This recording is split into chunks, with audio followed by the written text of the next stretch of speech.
Let us start with next question. But before we start with next question, we will go through a very small topic, very small topic. We want to see what is the work done against friction. क्योंकि अगले questions में हमको ये formula लगने वाले हैं, तो we will see what is work done against friction. Work done against friction. Imagine हमारे पास एक इंक्लाइंड प्लेन है. Let us take an inclined plane और एंगल ऑफ इंक्लिनेशन हम ले लेंगे theta. So angle of inclination is theta. You have an object which is kept on this inclined plane, और इस ऑब्जेक्ट को what we want to do is हमें इस object को ऊपर पुल करना है. We want to pull this up the inclined plane. तो if you want to pull this object up the inclined plane, of course work has to be done. तो work done कितना होगा ये आपसे पूछा है, और of course you should no. मान लेते हैं, इमेजिन ये ऑब्जेक्ट यहाँ था पहले और हमने इसको डिस्प्लेस कर दिया थ्रू सम डिस्प्लेसमेंट s. तो ये जो डिस्टेंस है, डिस्प्लेसमेंट है, दिस डिस्प्लेसमेंट इज s. हमको इतना ऑब्जेक्ट का डिस्प्लेसमेंट करना है. What is the work done? Because of course work done क्यों होगा सबसे पहले तो ये समझो. तो टाइमिंग इसको हटा देता हूं. This is a pulling force P, क्योंकि बिना फोर्स के ऑब्जेक्ट ऊपर नहीं जाने वाला. You already know this. Then what is the problem? The problem here is कि वर्क डन क्यों होगा? क्योंकि नीचे की डायरेक्शन में अपोजिंग फोर्सेस है. तो जब अपोजिंग फोर्सेस होते हैं तभी वर्क डन होता है. तो which forces are there to oppose? One is mg sin theta. अब आपको ये पता होना चाहिए without me drawing the components. यहाँ पे mg sin थीटा फोर्स है डाउनवर्ड डायरेक्शन में, and frictional force. There is also force of friction in the opposite direction. तो यहाँ पे फ्रिक्शनल फोर्स भी है. तो you have to do work against the force of friction and against gravity, क्योंकि gravity है ना mg sin theta. तो work is to be done in displacing the object by a displacement s. तो आपको s amount से इस body को displace करना था. तो work done, of course work done by definition is force multiplied by displacement. तो फोर्स है m इंटू a, डिस्प्लेसमेंट है s. तो work done is m into a into s. But do you remember, आपको ये याद होना चाहिए, the body is going up. If the body is going up you have g sin theta plus mu cos theta into s. Okay right. तो इसको अगर आप separate करोगे, you can separate it out. ऐसा बुक्स में लिखा नहीं, लेकिन मैं करके बता देता हूँ अभी से, बिकॉज यू विल नो कि अगर बोला होगा find out what is work done against friction, तो पता होना चाहिए what is supposed to find. अगर बोला होगा what is work done against gravity, तो ये भी पता होना चाहिए. तो work done W will be equal to mg sin theta into s. ये हो गया mg sin थीटा s. दूसरे टर्म में आएगा mg mu cos theta into s. तो जो पहला टर्म है this is work done against friction, और जो दूसरा टर्म है this is work done against gravity. गलत. म्यू कहाँ पे है? हाँ, तो यहाँ पे ये ध्यान रखना, जिस टर्म में म्यू हो that is work done against friction, और जिसमें सिर्फ mg sin थीटा है that is work done against gravity. Right. तो this is what you have. अब सिंप्लीफाइड केस कर लेंगे. तो मैंने यहाँ पे इंटेंशनली स्टार्ट किया ऑन एन इंक्लाइंड प्लेन. तो work done against friction case number 1 था on an inclined plane. Case number 2 on horizontal surface. अब हॉरिजॉन्टल सरफेस अगर है, मतलब if you have something like this, so in that case of course work done against gravity तो होने ही नहीं वाला है यहाँ पे। क्यों नहीं होगा? क्योंकि कहाँ आप ऊपर, body is not going up, it is moving along the horizontal surface, मतलब it is not going against gravity. लेकिन ठीक है, अगर आपको नहीं बिलीव करना कोई प्रॉब्लम नहीं। Horizontal surface theta is 0, good, theta 0, sine 0 is 0। तो पहला टर्म मतलब mg sin थीटा s, ये था वर्क डन अगेंस्ट ग्रेविटी, हो गया 0। तो बचेगा क्या? mg mu cos 0 which is 1, तो म्यू mg s। तो ये पता होना चाहिए आपको। तो this is what you need to know. तो सबसे पहले what I will do is I will write down that formula for work done against gravity and what is formula for work done against friction. तो इतना पता होगा तो अगली बार से जब हम क्वेश्चन सॉल्व करेंगे तो आपको डायरेक्टली आंसर पता होने चाहिए। You should know formula and you should know okay, अगर वर्क डन अगेंस्ट फ्रिक्शन है तो it is mu mg s cos theta, अगर वर्क डन अगेंस्ट ग्रेविटी है तो it is just mg s sin theta. Where लिख देते हैं, where work done against gravity is mg s sin theta and work done against friction is mu mg s cos of theta. This is what you need to know.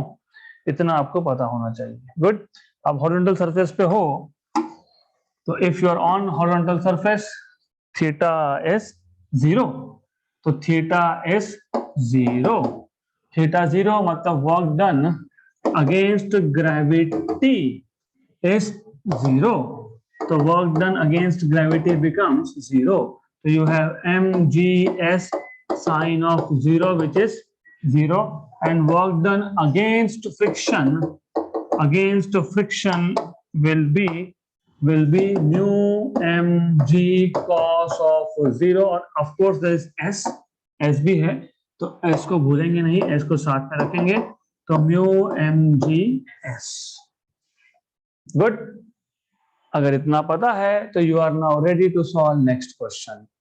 Okay, maybe not now but in the next question whatever it is. तो question number 3, if a block moving up at 30 degrees, है ना, मतलब angle of inclination is 30 degrees with velocity of 5 metre पर second, stops after 0.5 second, what is the value of mu. Simple question है, simple question है। क्या पूछा है? Value of mu. Body क्या है? स्टॉप हो रहा है, फाइनली स्टॉप हो रहा है, इनिशियल वेलोसिटी कितना है? 5 है, तो कितने टाइम के बाद बताया है? 0.5 सेकेंड। तो v equal to u plus at, right. Body stops मतलब v is 0, initial velocity is 5, stops मतलब deceleration, retardation, minus a, और t कितना दिया है? 0.5, तो आपको मिल गया 0.5 a इक्वल टू 5, मतलब ये 1 जा, ये 10 जा, a इक्वल टू 10। लेकिन आपको पता है बॉडी इज गोइंग अप मतलब आपके लिए a equal to g sine theta plus mu cos theta, क्योंकि बॉडी इज गोइंग अप, तो directly you have this formula, down will be minus in between, और ये वैल्यू कितनी है आपके पास?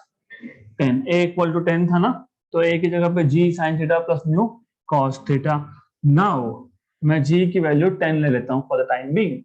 अगर g को 10 लेता हूं तो कैंसल एंड कैंसल, तो आपके पास आ जाएगा from here you will have sine theta plus mu cos theta equal to 1। Zero मत कर देना इसको, जीरो नहीं है ये 1 है, जीरो कर दिया तो फिर आंसर में नेगेटिव कुछ तो आ जाएगा। You don't have to take zero. Theta कितना है? 30। What is sine 30? 1/2। What is cos 30? √3/2।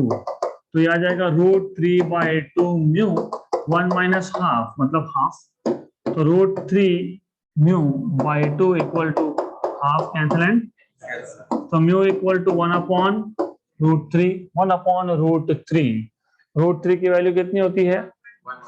1.77 what 1.732 1.732 yes, it is for sure 1.732.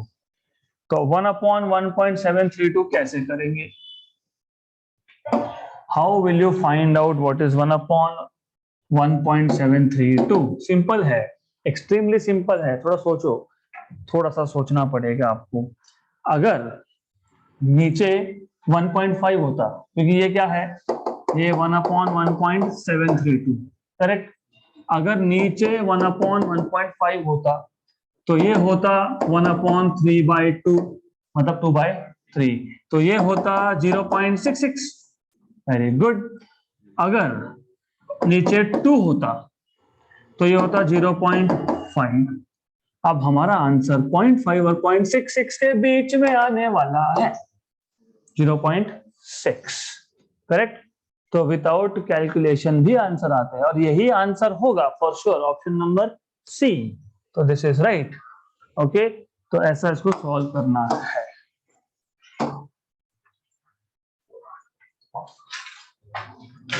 Next question, a body of mass 5 kilogram rests on a rough horizontal surface है of coefficient of friction 0.2.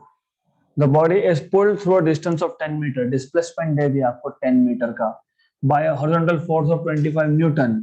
The kinetic energy acquired by it is. So exactly for this reason we have seen what is work done against friction. तो अब case है this one. तो ये जो question है, इस question में आपको बताया है you have a body which is at rest on a horizontal surface. तो you have a body which is at rest on horizontal surface, ऐसा है। गुड। देन आगे बोला है, इसका मास दिया है आपको, ठीक है, कोएफिशिएंट ऑफ फ्रिक्शन दिया है, ठीक है। The body is pulled through a distance of 10 metre, मतलब ये मान लो ये इनिशियल पोजीशन था, अब इसको पुल किया हमने। We are pulling this through a distance of 10 metre. तो you are pulling this object through a distance of 10 metre. तो ये जो डिस्टेंस है ये 10 मीटर है, मतलब एस की वैल्यू आपको दे दी है 10 मीटर, राइट। और force, pulling force 25 Newton, kinetic energy acquired bye it. तो यू शुड नो होगा क्या, यहाँ पे जो टोटल वर्क डन है वो होगा work done against friction. Gravity तो है नहीं, मतलब ग्रेविटी है, वर्क डन अगेंस्ट ग्रेविटी नहीं, क्योंकि वर्क डन अगेंस्ट ग्रेविटी कब होता है, जब ऑब्जेक्ट का हाइट चेंज हो। जैसे इस केस में था, object was going up the incline plane, अब यहाँ तो जा नहीं रहा है, तो होगा क्या, होगा ये कि हमने जितना वर्क किया उसमें से कुछ पार्ट फ्रिक्शन को ओवरकम करने में हुआ, बचा हुआ कहाँ जाएगा, काइनेटिक एनर्जी। तो बचा हुआ will appear as kinetic energy of the body. तो वही पूछा है, what is the kinetic energy acquired by the body, right. तो टोटल वर्क आपने किया है, उसमें से some part is going against friction, work done against friction use हो गया, है ना। फ्रिक्शन मतलब वो इंटरलॉकिंग को ओपन करने के लिए, मॉलिक्यूलर फोर्सेस को ओवरकम करने के लिए जो एनर्जी वर्क यूज होगा, वो जो बच गया it is appears as kinetic energy. आप बोलोगे अगर work done is less than work done against friction, तो बॉडी मूव ही नहीं होने वाला। If the amount of work done on the body is less than work done against friction, तो body will not move. तो kinetic energy पूछा है मतलब ज्यादा है। How do you find out work done, force into displacement.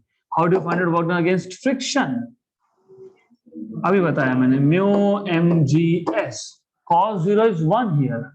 देखा क्या horizontal surface पे लिखा था क्या हमने, mu M G s, very good, याद है, वेरी गुड, प्लस के ई, यही तो फाइंड करना है।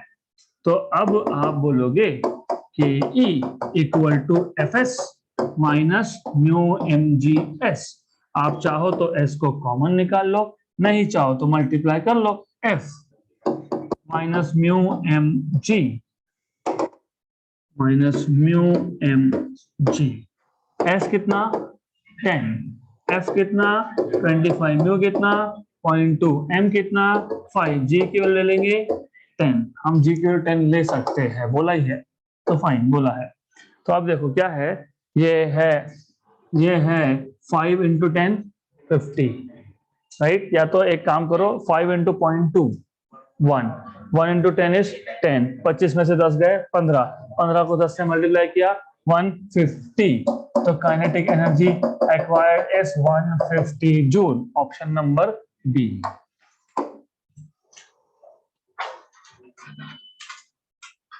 Next question, 300 joule of work is done in sliding a 2 kilogram block up an inclined plane to a height 10 meters. Height है, height यहाँ पे हमने लिया था डिस्प्लेसमेंट अलोंग द प्लेन, वो अलग, और हाइट मतलब ये हाइट बता दिया आपको, ये हाइट h, तो दोनों में कंफ्यूजन मत क्रिएट करना। Height is height, or the distance that object has been displaced, through which the object has been displaced along the plane is different. height अलग, ये अलग, तो confusion मत create करना। आगे बोला है taking value of acceleration due to gravity 10, work done against friction is, तो ultimately मैंने अभी आपको बता दिया work done against friction mu m g S cos theta. S को भूल के नहीं चलेगा, अगर S भूल गए तो सिर्फ फोर्स रह गया, तो वर्क इक्वल टू फोर्स बन जाएगा। S is distance. Now you know, what do you know? 300 joule of work is done, मतलब ये पता है। आगे क्या पता है, मास पता है, G की वैल्यू पता है, right. Then you are supposed to find out work done against friction, तो डायरेक्टली तो नहीं हो पाएगा क्योंकि you don't know what is theta. तो एक काम करते हैं, अब एक काम ऐसा करते हैं, हमें पता है वर्क डन अगेंस्ट फ्रिक्शन अगर निकालना है तो total work done is work done against gravity plus work done against friction. ये ट्राई करके देखते हैं, कुछ तो मिल जाएगा सॉल्यूशन, तो don't worry, we will just find out something.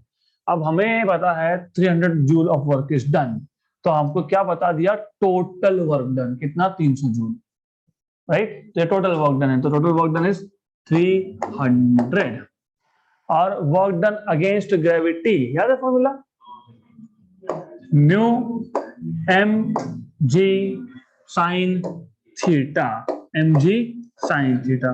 Good, paying attention, very good, correct. हाँ, yes, that is what is important.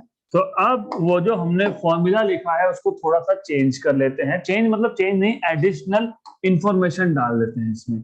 ये है height h, height h, okay. Imagine कि ये ऑब्जेक्ट इनिशियली नीचे ही था, डायरेक्ट नीचे था तो कितना स्लाइड हुआ अब s। तो एक काम करता हूं, मैं इस डायग्राम को ओवरलैप करने की जगह पे यहाँ पे बता देता हूं।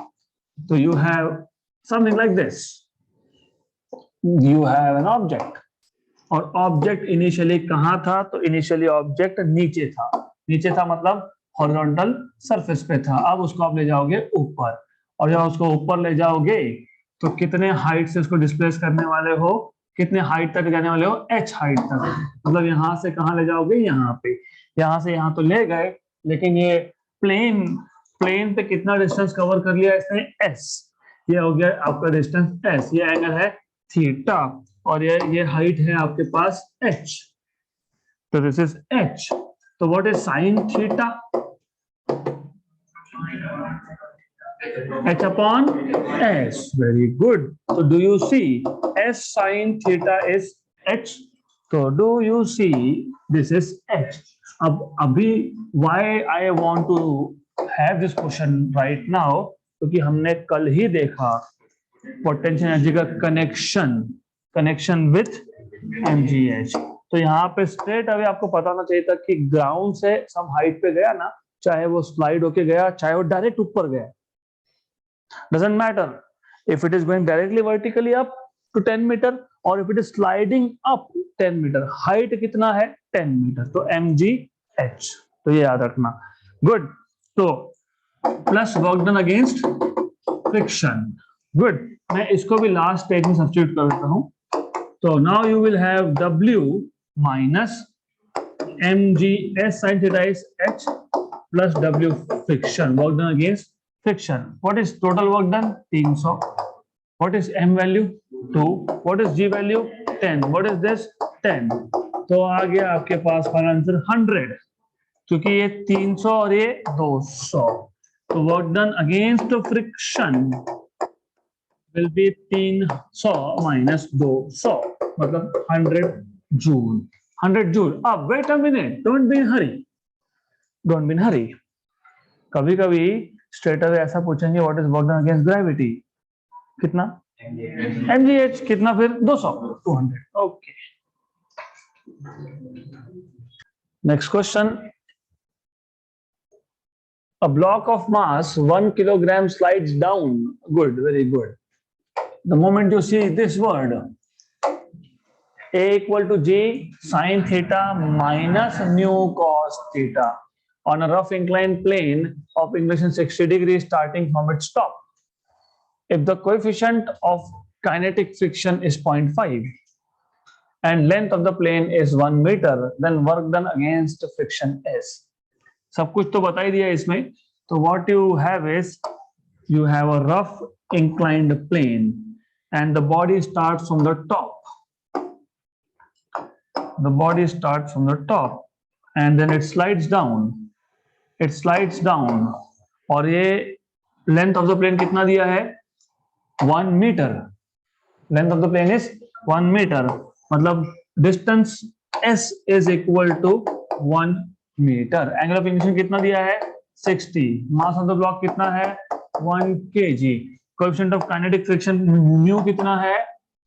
कितना दिया है? 0.5। 0.5। और क्या पूछा है? Work done against friction. अभी तो बताया मैंने। What is work done against friction का formula? Mu mgs cos of theta.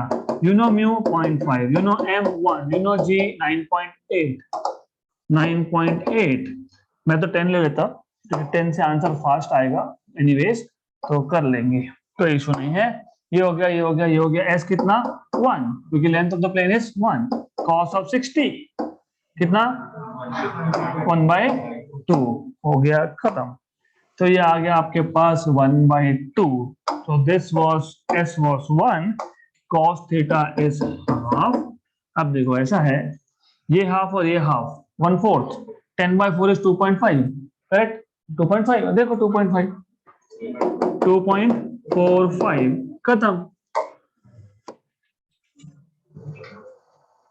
0.5 is 1/2, 1/2 और 1/2 1/4। ऊपर 10 होता, नीचे 4 होता, तो कितना? 2.5। लेकिन क्या है? 9.8। तो 9.8/4 इज 2.5 से छोटा। 2.5 से छोटा कौन सा है? 2.45। Next question. A block of mass 50 kilogram slides over a horizontal distance of 1 meter. So horizontal distance is 1 meter. S is 1 meter. If the coefficient of friction between surfaces is 0.2, work done against friction is joke.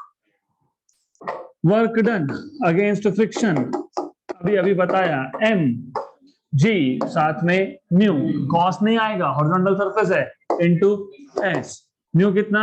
0.2, मास कितना? 50, g की value 10 और इसकी value कितनी? 1। 100 into 0.2 कितना? 20। 20 है क्या? नहीं। तो कहां गड़बड़ हो गई बताओ? मास करेक्ट है, g की वैल्यू राइट है, s की वैल्यू 1 है और म्यू की वैल्यू 0.2 है। तो what is wrong? Work done against friction, mu m work done against friction, work done against friction, mu mgs। हमने भी वही यूज किया, म्यू की वैल्यू 0.2, m की वैल्यू 50, बराबर, s की वैल्यू 1, g की वैल्यू 10। ठीक है, आप बोलोगे 9.8 कोई फर्क नहीं पड़ता है, लेकिन अगर 9.8 लू या 10 लू तो इतना डिफरेंस तो नहीं आना चाहिए। कहां गलती हुई पता है? How much is this? 500 into 2 कितना था पता है आपको? This is 500, isn't it? कितना 500 इंटू पॉइंट तो कितना होता है? हाँ, अभी इसलिए कैलकुलेशंस का ना एक काम करो, just like the same way he did now, 10 into point 2 कितना, 2 इंटू 50 100। अगर मैं 9.8 लेता तो कितना था? तो हो गया खत्म, तो 9.8। तो यहाँ पे इसको 9.8 ही लिख दो तुम, नहीं तो हो जाएगी गड़बड़।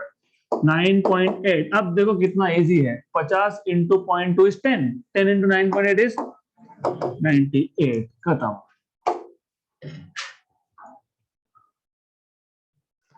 Next question, a 2 kilogram mass starts from rest on an inclined smooth surface. Look at the words carefully. A 2 kilogram mass starts from rest on an inclined smooth, there is no friction initially, right, with inclination 30 degree and length 2 meter. तो ये length किसका है? ये plane का length है, okay. Then how much will it travel before coming to rest on a surface with coefficient of friction 0.25? तो अब दो पॉसिबिलिटीज है इसकी, पहले क्वेश्चन समझ लो। दो पॉसिबिलिटी है, ऐसा है कि आपके पास एक इंक्लाइंड प्लेन है, मैं इंक्लाइनमेंट को ऐसा दिखा रहा हूँ, doesn't matter if you want to show it other way around, चलेगा। इफ यू वांट आप ऐसा भी कर सकते हो, ठीक है, this is how you can say, good. इसके दो पॉसिबिलिटीज हैं। अब ऐसा है कि आपके पास एक ऑब्जेक्ट है which is moving on a smooth inclined plane. तो ये जो inclined plane है ये तो smooth है, this is what you have, okay, smooth inclined plane, smooth, no friction.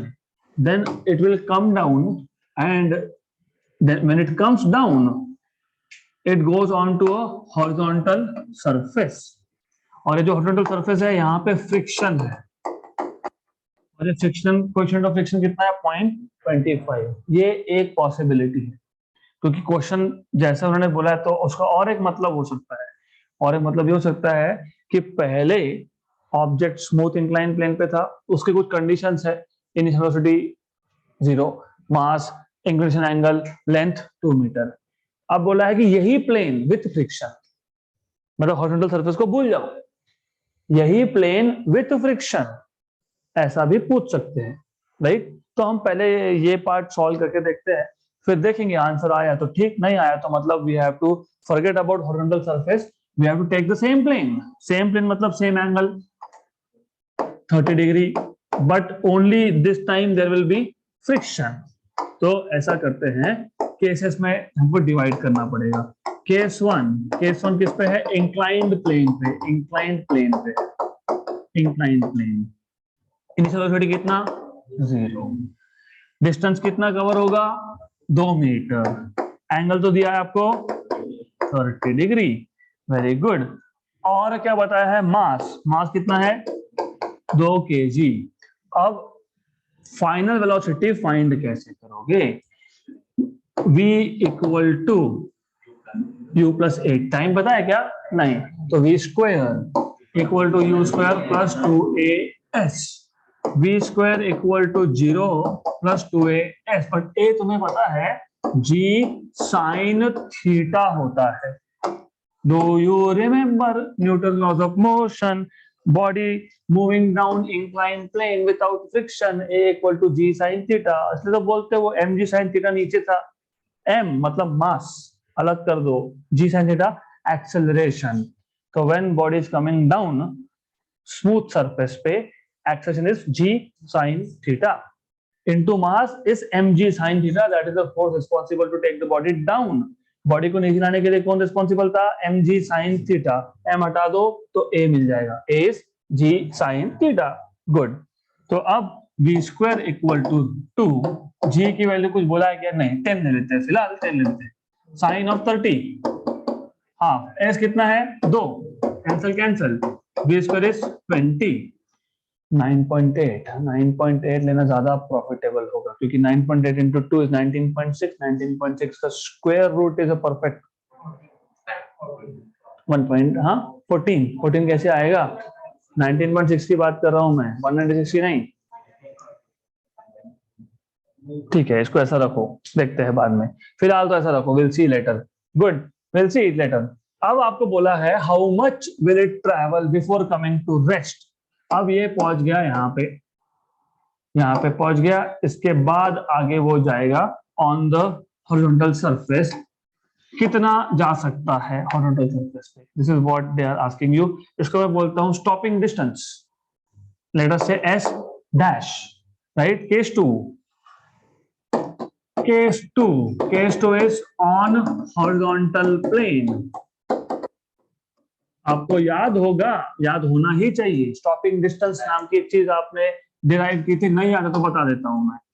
देखो ऐसा है कि v square equal to u square plus 2s, v 0 क्योंकि स्टॉपिंग मतलब स्टॉप होगा गाड़ी, u स्क्वायर और माइनस क्यू क्योंकि डी एक्सेलरेशन है, तो u square equal to 2as, तो s equal to u square by 2a की जगह पे आता है g। वो g कब आता है? जब फ्रिक्शन नहीं हो, जब फ्रिक्शन हो तो आता है mu g. a equal to mu g on horizontal surface with friction, ऐसा हमने डिराइव किया है हमने। हॉरिजॉन्टल सरफेस में जब फ्रिक्शन नहीं हो तो a इक्वल टू जी, अगर हो तो म्यू जी। तो स्टॉपिंग डिस्टेंस का फॉर्मूला क्या है? U square by 2 mu g. Correct, याद रहेगा? स्टॉपिंग डिस्टेंस का फॉर्मूला याद रहेगा, u square by 2 mu g. नहीं याद रहेगा तो ठीक है, मैं ये डिराइव करके लिख देता हूं। सबसे पहले ये बताना चाहिए कि इस केस का जो इनिशियल वेलोसिटी है वो पहले केस का फाइनल है। Here you can say initial velocity u dash square is equal to v square which is 20 क्या? मीटर पर सेकेंड। ठीक है, अब आप बोलोगे a dash is retardation mu into g, right? फिर आप वापस से वो फॉर्मूला यूज करोगे, v dash square equal to u dash square plus 2a dash s dash. v dash square एक तो 0 हो जाएगा क्योंकि फाइनल वेलोसिटी इज 0, मेंशन कर देते हैं। v dash square, v dash is 0 तो उसका स्क्वायर तो 0 होने ही वाला है, 0, तो 0 equal to u dash square is 20 minus क्यों? क्योंकि रिटार्डेशन है, 2 a dash is mu g और s तो फाइंड करना है, यही तो फाइंड करना था। therefore you have 20 equal to 2 mu g s dash 1 and 10, s dash equal to, वैसे इसको भी कैंसिल कर सकते हैं, कैंसिल कर दिया ना तो 1 by म्यू, अरे इसको कैंसिल कर दिया तो 1 by म्यू की वैल्यू कितनी? 0.25, 4 मीटर, आंसर खत्म। कैसे? तो ऐसे अगर आपने ऐसा लिख दिया तो ये आ जाएगा 1 by म्यू। जिनको नहीं समझ में आया, सिंस g की वैल्यू भी 10 है, खत्म, 10 मीटर पर सेकेंड। 1 by म्यू मतलब 0.25 मतलब 25 इंटू 10 पर -2 मतलब ऊपर 100 1 एंड 4 मीटर, मतलब यही पूछा था। सही, good. So that's it for today. We'll continue with more in next session.